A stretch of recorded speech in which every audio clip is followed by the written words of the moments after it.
the new lawsuit coming with Jay, the part with Jay. I go, oh shoot, like to us, black excellence, right? that had to be there. We getting tighter, you know what I'm saying? And united we stand, and ain't nothing. Buckle up, guys. Today we're stepping into a moment where the tension is immediate and unmistakable. From the very first seconds, the mention of Jay-Z alongside a new lawsuit changes the energy in the room. There's no accusation yet, but there is urgency. The language shifts toward unity, caution, and positioning. As an outside observer, you can sense people tightening ranks. This intro quietly signals fear of exposure rather than confidence. It feels like damage control before details even surface. The audience is pulled in because something serious is clearly brewing. This opening sets the tone for everything that follows. Look, when Jay signed his contract, the big one was with Beyonce. Mm-hmm. When he signed that contract, the marriage contract, he got trophies. Now those fucking trophies, trophies came rolling in, buddy. He started getting Grammys left and right, man. I mean, look, if you look at his career, wow. This guy. Oh, wow. You're gonna let him say that? Jay was getting Grammys. He had one. Exactly. He had one. And he didn't show up. He has like 20 now. Oh, Lord. He had like 18 since he's been down. Look, he had one, bro. Hard Knock Life. You're not wrong. He was one. After that, he got them shits. He's like drinking. His pictures with him like fucking things the cup. Wait a minute. So you're saying the success is derived from the marriage? Absolutely, he's been treated differently. The accolades. Because he's no longer viewed as what, like a street or gangster rapper. Now he's viewed as a businessman, entrepreneur, family man. And the biggest ones because of the position Beyonce's. Oh, wow. Right? You were connected to the biggest. Jay got it for the music. Jay got it for the music. You didn't see.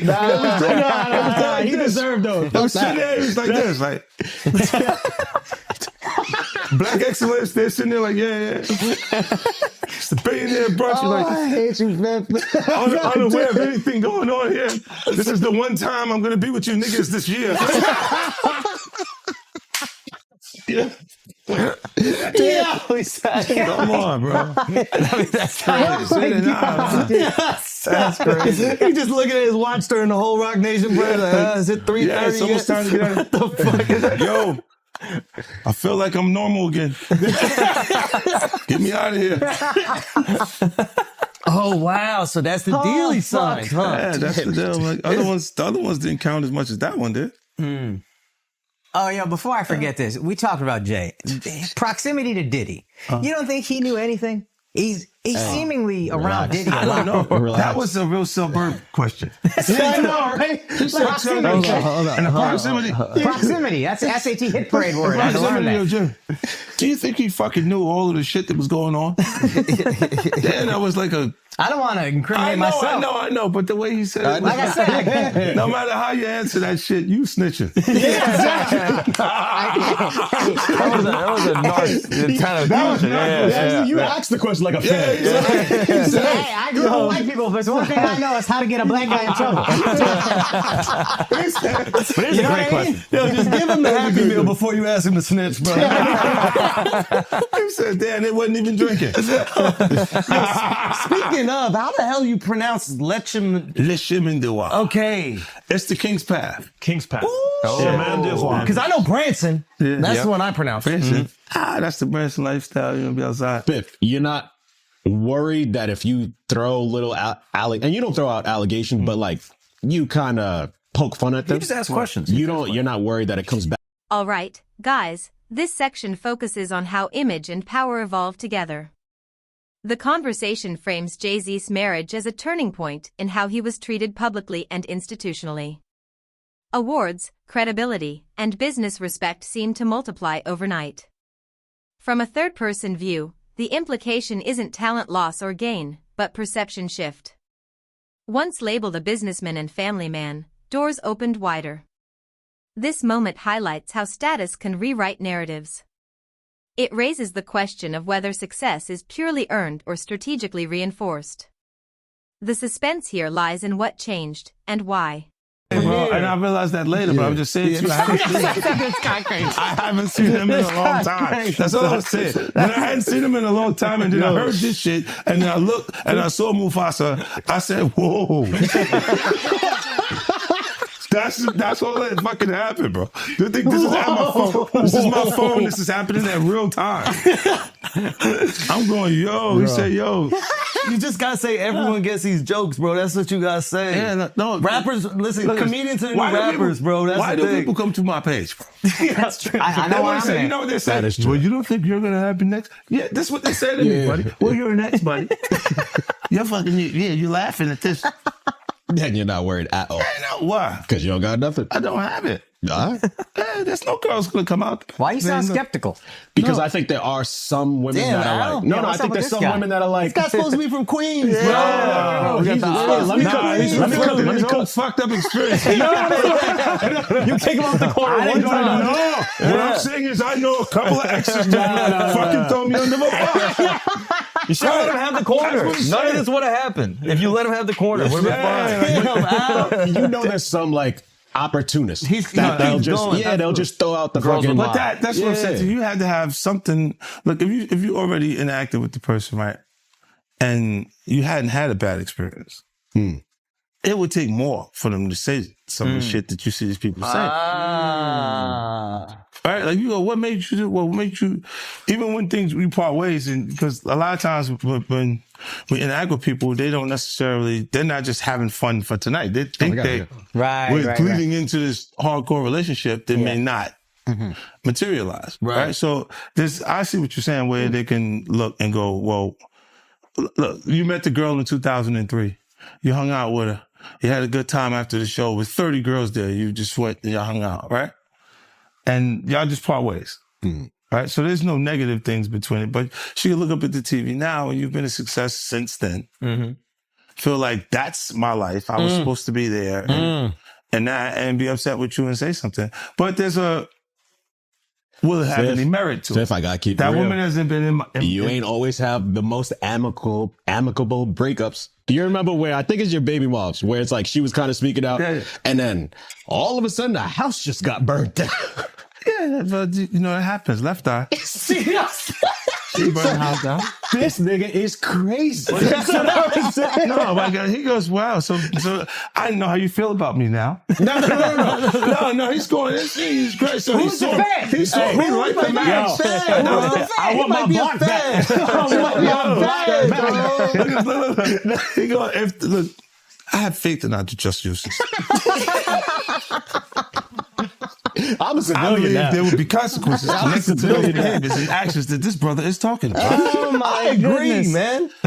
Why is that a part of his thought process today while we're here having a good time? That's a good point. Look, you do have people that really, look, when you break up with them, they don't care about you anymore. Yeah.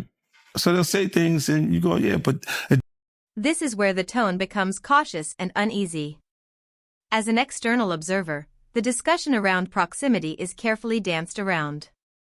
Diddy's name enters the conversation, and suddenly every word is measured. No one wants to say too much, yet the question lingers. How close is too close? The humor masks real tension. You can hear the fear of implication in how answers are framed. This segment doesn't accuse, but it forces the audience to think. Silence and hesitation become the loudest signals. Suspense grows because nothing is confirmed, yet nothing feels accidental. Jones Jr. filed his federal lawsuit against Diddy earlier this year, in which he referenced Diddy's infamous parties as seemingly the scene of a number of the allegations he now faces, including sex trafficking, forced drugging, and compromising footage of celebrities that have been held as blackmail. Stevie J seemingly responded with a post to Instagram with the caption, "This is what a real Diddy party looks like." The video showed a number of famous faces, including Jay-Z and Beyonce, Kim Kardashian, her then-husband Kanye West, Naomi Campbell, and several others who were all together to celebrate Diddy's 50th birthday in 2019. Fast forward to 2024, 50 was asked why there have been so many silent voices when it comes to celebs speaking out about Diddy, as if they're afraid to speak up. 50 replied in part, some of them were involved at the parties and enjoyed themselves, so they don't know what the F is on the tape or what's not on the tape. So they're not going to say anything because they might have had too much fun. And then you've got other people who look at it and go, well, that's not my business and I don't want to be in it. Then you got a part of our culture that says that's snitching or dry snitching. It's uncomfortable for me to say what I said because I've been saying this stuff for 4 or 5 years. Everybody else is not going to be as comfortable as I'm saying it. 50 Cent then alleged there's one famous friend that is aware of Diddy's alleged disturbing behavior. R&B legend Mary J. Blige, who got her start at Diddy's Bad Boy Records, has been a longtime friend of the embattled rapper and producer, but she reportedly has a great relationship with 50 Cent as well. When asked if Mary J. Blige reached out to 50, he responded, no. You know what? Mary never reached out to tell me not to F up Puffy because she knows he does that stuff. As Diddy and 50 Cent have long been in the rap game, they share another commonality, and that's 50 Cent's ex-girlfriend and the mother of his youngest son, Daphne Joy Navarez. The actress and OnlyFans model was named in Rodney Jones's suit against Diddy as she was referenced to as an alleged sex worker of Diddy's that also gets paid a monthly stipend. She has denied those allegations in a post made to social media, writing, I am deeply hurt by the lies in Rodney Jones's lawsuit. The claim that I'm a sex worker is 100% false and character assassination. I am retaining an attorney to explore all legal remedies against both Rodney and his attorney. 50 Cent seemingly poked fun at the allegation of the mother of his son being an alleged sex worker. In a post made to his social media page, 50 wrote a caption, I didn't know you was a sex worker, you little sex worker, LOL. But this would prompt Daphne Joy to respond to her ex again on social media, but this time would accuse 50 directly of rape and being abusive during their relationship. She would write in part, everything is a joke to you until our safety is compromised, which is happening now. You are wreaking real havoc, frenzy, and chaos onto people's lives. How would you feel if Sire was the one in handcuffs for nothing? Let's put the real focus on your true evil actions of raping me and physically abusing me. You are no longer my oppressor, and my God will handle you from this point on. You have permanently damaged the last hope I had for you as a father to preserve our family with these last and final false claims made against me. You have broken our hearts for the last and final time. Those allegations against 50 Cent would prompt him to fire back against his ex Daphne Joy and All right, guys, this is the moment where speculation shifts into action. The focus moves to 50 Cent releasing material that reframes the entire discussion. From alleged footage to cryptic documents, the tone becomes methodical. As a third-party observer, this feels intentional, not impulsive. The pacing slows, signaling seriousness. Viewers realize this isn't just commentary, it's positioning. The language about silence, loyalty, and fear suggests deeper systems at play. This is where audiences understand the stakes are no longer personal.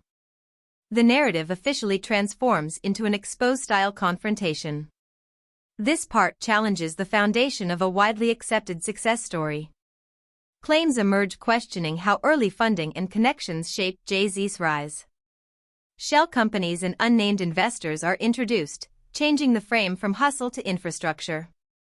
From an outside perspective, what stands out is the suggestion of preparation, not luck. The story implies power was built quietly and deliberately. This doesn't prove wrongdoing, but it disrupts the myth. Fans are forced to reconsider what they've believed for years. Suspense comes from realizing how much may have been omitted. The narrative grows darker here. His suit, 50 Cent, said those allegations were unequivocally false and would claim she made the shocking allegations in retaliation after he moved to take sole custody of their son. Since that suit, Daphne has deleted her Instagram post accusing 50 of rape and physical abuse. 50 Cent was asked by The Hollywood Reporter the latest in the defamation suit. The rapper and television producer said he tiptoes around the Daphne stuff and explained why. He said, I got a family court case. The allegations that came out, she posted things to her page saying some crazy stuff. But this comes 8 hours after I filed for custody for my son. And she put that up in response to that, and I'm like, ugh. In this climate, you know how quickly they pass judgment. Things have worked out since she said those things. He went on to add, I'd like to respond and say some wild stuff, but I've got to sustain that for my son. 50 was asked if he was worried about the allegations, especially given he's making a docuseries about an alleged abuser. And 50 replied, "It is damaging. It is damaging just to have anything said about you at this point, because you have people out there who don't believe your intentions. And if things are going in a positive direction for you and something pops, they gasp." He went on to say for entertainment purposes, they exploit that as much as possible, but there's no merit to it. But one thing 50 wasn't asked was if he believed Diddy would be formally charged and or potentially indicted for the many allegations he still faces. But attorney Ben Chu, who represented Johnny Depp during his trial against Amber Heard, says he does see an indictment coming down in Diddy's future. I agree with that. I mean, obviously, I don't have any inside information. I don't think many people do, but I do think the signs are ominous. These are very grave matters. As you know, there have been 2 raids on his properties, and that's obviously very ominous signs for him. Although, interestingly, we haven't seen the indictments yet. There's been some time lag. I suppose it will take some time to go through all the forensic, evidence, but still, these are very serious matters. So, I think he faces some serious reckoning. Diddy faces a staggering number of civil lawsuits for sexual misconduct, 10 that have been filed since last November. Former adult film star Adria English filed her suit on July 3rd of this year, claiming she was first employed by Combs in 2004 and was groomed into sex trafficking over time. In May of this year, April Lampros filed her lawsuit against Combs, accusing him of battery and sexual assault. 2 days prior to Lampros' suit being filed, Crystal McKinney also filed a suit against Diddy. McKinney alleges she met Combs at a studio where he gave her a lace joint, alcohol, then forced her to the bathroom and forced her to perform oral sex on him. Rodney Jones Jr. filed his lawsuit in federal court in February of this year that accuses Combs and the people who work with him of being part of an illegal racketeering enterprise. He also accused Diddy of sex trafficking, sexual assault, and harassment. Then there's a suit filed by a woman under the moniker Jane Doe, which was filed in December of 2023. Doe alleges she was gang raped and sex trafficked by Combs and former Bad Boy Records president Harve Pierre when she was just 17 years old and in the 11th grade. Liza Gardner filed her lawsuit against Combs and R&B singer Aaron Hall in November of 2023. Guys, this segment flips the spotlight completely. Allegations against 50 Cent surface, complicating everything he's presenting. As an observer, this feels like a collision of narratives rather than a distraction. Timing becomes critical. Legal responses replace social commentary. The discussion highlights how quickly public opinion can turn. Even unproven claims carry weight in today's climate. This part reminds viewers that credibility is fragile on all sides. The story becomes less about one person and more about consequences. Tension rises because no one is untouchable anymore. This final stretch zooms out to the full industry scale. Lawsuits, legal experts, and mounting allegations dominate the conversation. Jay-Z's silence becomes its own statement. As a third-party observer, the pattern matters more than any single claim. Offshore accounts, missing voices, and future exposés suggest long-term fallout. The narrative feels irreversible at this point. Whether true or not, reputations are shifting in real time. The audience is left waiting for responses that may never come. If you found this breakdown valuable, like the video, subscribe to the channel, and we'll see you in the next video.